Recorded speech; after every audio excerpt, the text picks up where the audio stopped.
앞서 전해드린 대로 공수처는 이미 작년 연말 윤 대통령과 이종섭 전 장관의 통화 내역을 파악한 걸로 전해지지만 그 사이 이에 대한 휴대전화 압수수색 등의 강제 수사는 전혀 없었죠.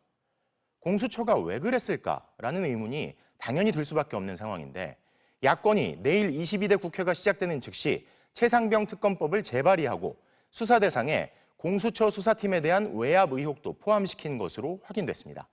홍익표 기자의 단독 보도입니다.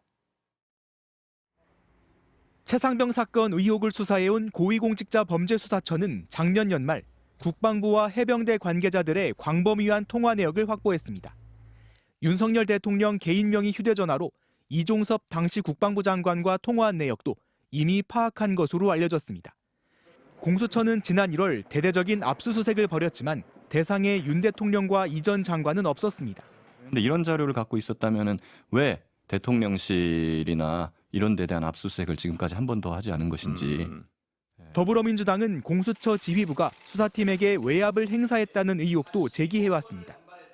수사기밀 유출을 확인하겠다며 수사팀에 통화 내역 제출을 요구하고 사건 배당권을 이용한 업무적 압박까지 가하고 있다는 말까지 나옵니다.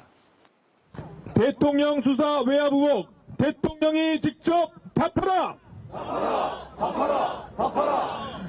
민주당은 재발의할 최상병 특검법에서 공수처 수사팀에 대한 외압 의혹도 수사 대상으로 적시하기로 결정했습니다. 22대 국회 첫날인 내일 의원총회를 열고 특검 재추진을 당론으로 결정할 예정인데 이 내용도 포함시키기로 한 겁니다. 조국혁신당과 개혁신당 등 다른 야당들도 공조를 약속했습니다. 윤석열 대통령이 직접 이번 사건 최상병의 수사를 왜곡시키는 것에 개입했다는 직접 증거가 나타난 것입니다. 수사 대상임이 분명하다. 국민의힘은 통화 내역에 대해선 말을 아끼면서 법과 절차에 따라 폐기된 법안을 재추진하는 건 정략적 목적의 입법 폭주라고 반발했습니다.